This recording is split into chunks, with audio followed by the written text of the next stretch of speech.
तो बच्चों अब हम अपनी अगली यूनिट स्टार्ट करेंगे, उसका नाम है पॉलिनोमियल्स। आप ऑलरेडी अपनी जूनियर क्लासेस में एल्जेब्रिक एक्सप्रेशंस के बारे में ऑलरेडी पढ़ चुके हैं। आपने ये भी पढ़ा था कि उन्हें कैसे ऐड करा जाता है, कैसे सब्ट्रैक्ट करा जाता है। इस चैप्टर को पढ़ने से पहले ये बहुत जरूरी है कि एक बार हम उन्हीं सभी पुरानी चीजों को रिवाइज कर लें। तो हम सबसे पहले पढ़ते हैं कॉन्स्टेंट्स एंड वेरिएबल्स। बच्चों आपको पता ही है कि कॉन्स्टेंट्स क्या होते हैं। कॉन्स्टेंट्स वो होते हैं जिनकी वैल्यू कभी चेंज नहीं होती। जैसे हमारे सारे नंबर्स, से नंबर 6, नंबर 100, -3/2, √2, वैल्यू ऑफ पाई, ये सभी क्या है? ये सभी कॉन्स्टेंट्स हैं। और आज पैसे बहुत सारे कांस्टेंट बता सकता है। हमने बहुत सारे टाइप के नंबर्स पढ़े थे अभी पिछली यूनिट में। तो इन सभी को कहते हैं कांस्टेंट्स। अगर हम डिफाइन करना चाहें कि कांस्टेंट्स क्या है तो हम लिख सकते हैं a symbol having a fixed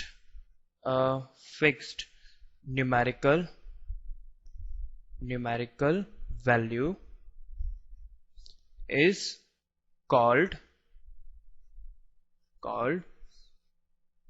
a constant. A symbol having a fixed numerical value is called a constant. जैसे यहां पर आप देखिए, हम 6 को इस सिंबल से डिनोट करते हैं, हम 100 को इस सिंबल से जानते हैं, हम 3/2 को -3/2 इस सिंबल से जानते हैं। √2 के लिए हमारे ये सिंबल है जिसके अंदर 2 लिखा है। ये पाई भी एक सिंबल है। तो हर सिंबल के साथ में कुछ ना कुछ एक वैल्यू एसोसिएट है। वैल्यू हमने दे दी है, तो इसलिए इसे हम बोलते हैं एक कांस्टेंट। तो बात करते हैं वेरिएबल्स की कि वेरिएबल क्या होता है। वेरिएबल समझने के लिए हम एक एग्जांपल देखते हैं। हम जानते हैं कि किसी भी सर्कल का circumference is given by 2 pi r, where r is radius of circle। चलिए, तो हमने यहां पर 3 सर्कल्स ड्रॉ कर लिए। इनको नाम दे देते हैं। इस सर्कल को नाम देते हैं C1, इसको नाम देते हैं C2, इसको नाम देते हैं 3। इनकी रेडियस भी हमें दे रखी है। इसकी रेडियस है 1 सेंटीमीटर, इसकी रेडियस है 2 सेंटीमीटर और इसकी रेडियस है 3 सेंटीमीटर। अब हमसे कहा जाता है कि इन तीनों सर्कल्स का, सर्कल C1, C2, C3 का सर्कमफ्रेंस फाइंड करो। ठीक है, तो सबसे पहले सर्कल C1 की बात करते हैं। C1 का सर्कमफ्रेंस क्या होगा? 2 पाई इंटू r, और यहां पे r कितना है? 1 सेंटीमीटर। तो C1 is 2 pi 1 equal to 2 pi. अब हम C2 का सर्कमफ्रेंस करते हैं फाइंड, तो होगा 2 pi into radius r which is 2 centimetre. तो 2 पाई इंटू 2 इक्वल टू 4 पाई। अब C3 की बात करते हैं, तो C3 होगा 2 pi into radius of C3 which is 3 centimetre. 3 लिख दिया, ये हमारा आ गया 6 पाई। अब बच्चों अगर आप ध्यान दें तो यहां पर आप एक चीज नोटिस कर सकते हैं। आप देखेंगे कि तीनों इक्वेशन C1, C2, C3 में 2 पाई 2 पाई 2 पाई तीनों इक्वेशंस में आ रहा है। ठीक है, ये वैल्यू जो है वो तीनों के अंदर सेम आ रही है। ये वाली जो वैल्यू है 1, 2, 3, ये जो है वो तीनों इक्वेशन में वेरी कर रही है, तीनों इक्वेशन में चेंज हो रही है। तो हम अब इस इक्वेशन के लिए बात कर सकते हैं कि इसमें जो 2 पाई है वो तो है हमारा कांस्टेंट, अरे जो r है, रेडियस r, वो है हमारा वेरिएबल। और वैसे भी बच्चों वेरिएबल का जो डिक्शनरी मीनिंग है वो भी यही है कि जो वेरी करेगा, जो वेरी करता है उसे बोलते हैं वेरिएबल। तो वेरिएबल की भी हम डेफिनेशन लिख ही सकते हैं यहां पर। A symbol which may be assigned different different numerical values is known as variable. A symbol which may be assigned different numerical values is known as variable. जैसा कि हमने यहां पर किया था, r को पहले वैल्यू हमने असाइन करी थी 1, फिर करी 2, फिर करी 3 और 2 पाए हर इक्वेशन में कांस्टेंट रहा। तो जिन एल्जेब्रिक एक्सप्रेशंस की मैं अभी बात कर रहा हूं, जो हम आपको इस यूनिट में पढ़ाने वाले हैं, उसमें जो वेरिएबल्स हम लिया करते थे वो कुछ ऐसे होते थे, अगर आपको याद हो तो x, y, z, इस टाइप के हम वेरिएबल्स माना करते थे। अगर आपको याद होता हो तो हम कभी कभी इनको मिक्स करके भी लिख देते थे, जैसे x इंटू वाई या फिर x स्क्वायर या फिर y स्क्वायर, नहीं तो x y स्क्वायर। और कई बार तो ऐसा होता था कि हम इसे कांस्टेंट के साथ में लिख देते थे, जैसे यहां लिखा हुआ है 2 पाई r, वैसे हम इसको भी लिख देते थे 2x 2y 9x y square 1/2x। इस तरह के एक्सप्रेशन हम ऑलरेडी देख चुके हैं, इस तरह के वेरिएबल्स पे हम डील कर चुके हैं। तो हम कह सकते हैं कि ये जो टर्म्स है, जो क्वांटिटीज हैं, वो कॉम्बिनेशन है कांस्टेंट्स का और वेरिएबल्स का, या वेरिएबल्स एंड वेरिएबल्स का। तो जब हम इस तरह के कॉम्बिनेशन वाले वेरिएबल्स को एक दूसरे से ऐड करते हैं या सब्ट्रैक्ट करते हैं या मल्टीप्लाई करते हैं, डिवाइड करते हैं, तो उस टर्म को हम बोलते हैं, उस कनेक्शन को हम बोलते हैं एल्जेब्रिक एक्सप्रेशन। जैसा कि x plus y, it is an algebraic expression. 4 plus 5x minus 9x square y plus 1/2xy, this is an algebraic expression. तो बच्चों, अभी हमने देखा कि एल्जेब्रिक एक्सप्रेशंस क्या होते हैं। तो एक बार एल्जेब्रिक एक्सप्रेशन की डेफिनेशन भी देख लेते हैं। So algebraic expression is a combination of constants and variables connected by some or all of the operations. कौन से operations? Plus, minus, multiplication and division is known as an algebraic expression. तो कभी भी हम कांस्टेंट्स और variable के combination को plus, minus, multiplication, division जैसे ऑपरेटर्स के साथ कनेक्ट करते हैं तो उसे हम बोलते हैं एल्जेब्रिक एक्सप्रेशन। अभी हमने पिछले पेज पे 2 एग्जांपल्स देखे थे, उन्हें देखते हैं वापस से। तो इस एग्जांपल में देखिए, यहां पर एक x है, वो वेरिएबल है, यहां पर एक y है, वो भी वेरिएबल है, और इन दोनों को हमने कनेक्ट कर रखा है एक ऑपरेटर के थ्रू, ऑपरेशन के थ्रू, वो है addition operation. So x plus y is an algebraic expression.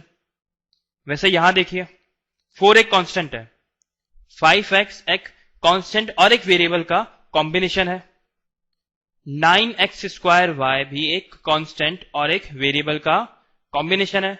वैसे 1/2xy क्या है? कांस्टेंट और वेरिएबल का कॉम्बिनेशन। और इन सभी को हमने कनेक्ट कर रखा है प्लस, माइनस, मल्टीप्लीकेशन, डिवीजन की हेल्प से।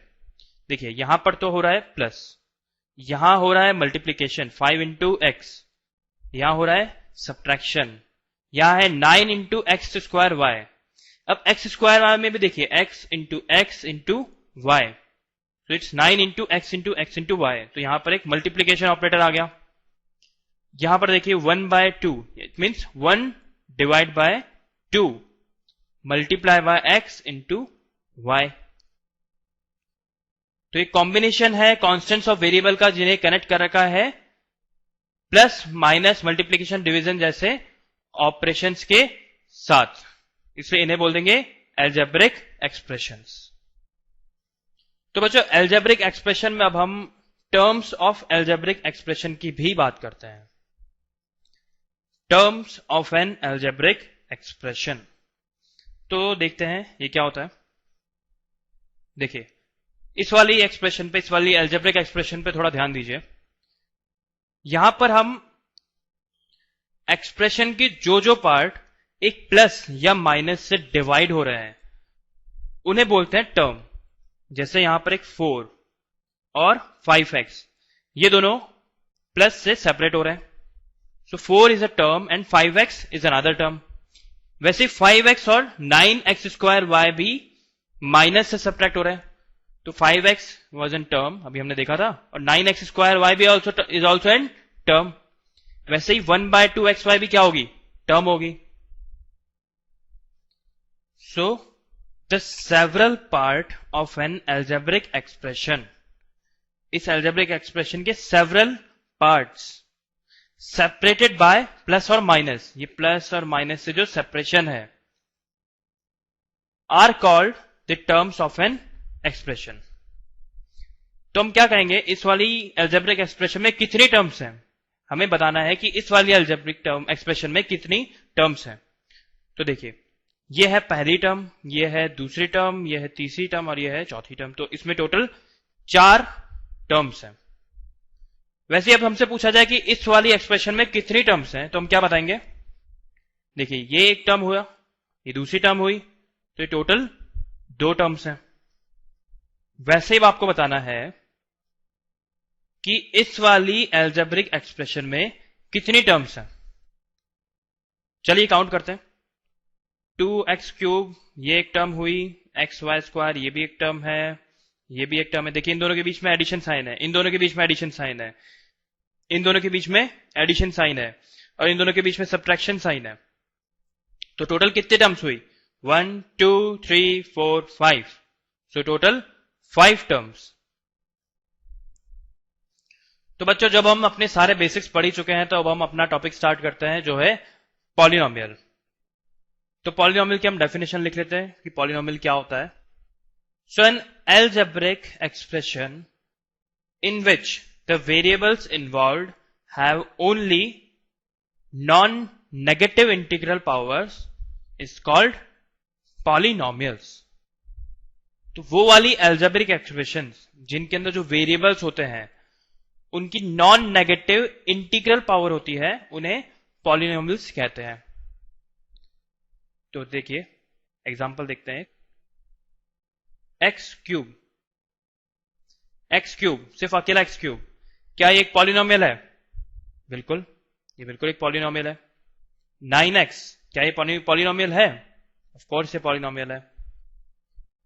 3/8xy, क्या ये एक पॉलिनोमियल है, जी हां ये भी एक पॉलिनोमियल है। √x, क्या ये एक पॉलिनोमियल है, जी नहीं, ये पॉलिनोमियल नहीं है, क्योंकि देखिए यहां पर x की पावर जो है वो आ रही है 1/2, x की पावर है 1/2, it means it is an non negative integral power. अगर नॉन नेगेटिव इंटीग्रल पावर आती है तो ही एक एल्जेब्रिक एक्सप्रेशन पॉलिनोमियल कहलाती है, नहीं तो वो एक पॉलिनोमियल नहीं कहलाती। और x की पावर जो आ रही है वो इंटीग्रल नहीं है, ये फ्रैक्शन में है, ये एक रैशनल नंबर है, पर ये एक इंटीजर नहीं है, इसलिए x टू द पावर 1/2 या फिर √x जो है वो पॉलिनोमियल नहीं है। वैसे ही 1/x, क्या 1/x एक पॉलिनोमियल है, देखिए हम 1/x को लिख सकते हैं x टू द पावर -1। अब क्योंकि पावर में -1 आ गया और हमें तो नॉन नेगेटिव चाहिए था, तो इसका मतलब 1/x जो है वो भी पॉलिनोमियल नहीं है। वैसे बात करें कि 7, नंबर 7, तो क्या 7 एक पॉलिनोमियल है, इस पे थोड़ा ध्यान देते हैं। सपोज यहां पर एक वेरिएबल भी होता, सपोज x वेरिएबल होता है यहां पर x, और उसकी पावर 0 है, तो किसी की पावर 0 रेज हो जाए तो वो 1 बन जाता है। इसका मतलब हम यहां एज्यूम कर सकते हैं कि यहां पर कोई वेरिएबल था जिसकी पावर थी 0, इसलिए यहां पर सिर्फ एक 7 रह गया है, सिर्फ एक कांस्टेंट रह गया है। और 0 नेगेटिव नंबर नहीं होता और एक ये इंटीजर ही होता है, इसलिए 7 भी एक पॉलिनोमियल ही कहलाएगा। चलिए एक क्वेश्चन करते हैं, इसमें आपको पहचानना होगा कि मैं जो जो यहां पर एक्सप्रेशंस लिखने वाला हूं उनमें से कौन कौन सी पॉलिनोमियल है और कौन कौन सी पॉलिनोमियल नहीं है। तो बच्चों यहां पर मैंने 4 एक्सप्रेशंस लिखी है, इन चारों 5 एक्सप्रेशंस लिखी है। अब इन पांचों एक्सप्रेशन पे हमें बताना है कि ये पॉलिनोमियल है या नहीं है। तो सबसे पहली एक्सप्रेशन देखते हैं, x cube minus 3x plus 1। इसके अंदर जो एक्स क्यूब है उसकी जो एक्स की पावर है, वेरिएबल की जो पावर है, वो एक नॉन नेगेटिव इंटीग्रल वैल्यू है। 3 is a non negative integral value. और अब आगे बढ़ते हैं, माइनस 3x, यहां पर जो दूसरा वेरिएबल आ रहा है x, उसकी भी पावर क्या है, नॉन नेगेटिव इंटीग्रल पावर है। और यहां पर 1 आ गया, और 1 तो हमने देखा ही, जैसे 7 एक कांस्टेंट था वैसे 1 भी एक कांस्टेंट है। तो ये वाली जो एक्सप्रेशन है वो पॉलिनोमियल है। नेक्स्ट क्वेश्चन देखते हैं, यहां पर है Y square plus √2y minus √2। आप देख सकते हैं यहां पर दो वैल्यूज है जो रूट के अंदर दे रखी है, दोनों अंडर रूट और अंडर रूट है, √2 एंड √2। तो अब आप सोचेंगे कि क्या ये एक अलजेब्रिक एक्सप्रेशन है या नहीं है। ये तो बहुत ही गंभीर समस्या हो गई है, पर इतना परेशान होने वाली बात नहीं है। हमारी जो डेफिनेशन है उसको एक बार वापस देखते हैं। N algebraic expression in which the variable involve, हमेशा हम वेरिएबल की बात कर रहे हैं, कॉन्स्टेंट की बात नहीं कर रहे हैं। यहां पर जो 2 है उसकी पावर 1/2 है, यहां पर जो 2 है उसकी पावर 1/2 है। जो वेरिएबल है आप उन्हें देखिए, वेरिएबल यहां पर है 2, यहां पर वेरिएबल है उसकी पावर है 1, यहां पर वेरिएबल होना चाहिए था, अगर होता तो उसकी पावर होती 0। तो जितने भी वेरिएबल्स हैं उनकी पावर क्या है, नॉन नेगेटिव इंटीजर है। तो ये जो एक्सप्रेशन है वो भी एक पॉलिनोमियल ही है। अब ये वाला एक्सप्रेशन देखिए, 2√y प्लस 7x, इसको हम ऐसा लिख सकते हैं 2y to the power 1/2 plus 7x। x के ऊपर जो पावर है वो तो एक नॉन नेगेटिव इंटीग्रल पावर है, पर जो y के ऊपर पावर है क्या वो भी एक नॉन नेगेटिव इंटीग्रल पावर है। देखिए नॉन नेगेटिव तो है पर वो इंटीजर नहीं है, ये 1/2 है, इसलिए ये वाली जो एक्सप्रेशन है वो पॉलिनोमियल नहीं है। अब बात करते हैं -6 की। -6 के आगे अगर कोई वेरिएबल लिखा होता, सपोज x लिखा होता, या x तो हम बहुत ही देर से ले रहे हैं, इस बार y ले लेते हैं। सपोज यहां पर y लिखा होता, y की पावर 0 होती, तो ये -6 ही आता। y की पावर 0 है, इसका मतलब क्या है, वो नॉन नेगेटिव इंटीग्रल पावर है, इसका मतलब -6 जो है वो है एक पॉलिनोमियल। -1/2, -1/2 के लिए भी वही करेंगे, एक यहां पर वेरिएबल ऐड कर देते हैं, उसकी पावर 0 ही है, तो ये भी एक -1/2 भी एक पॉलिनोमियल ही कहलाएगा। तो चलिए यहां पर एक और टर्म डिफाइन करते हैं, कॉफिशिएंट।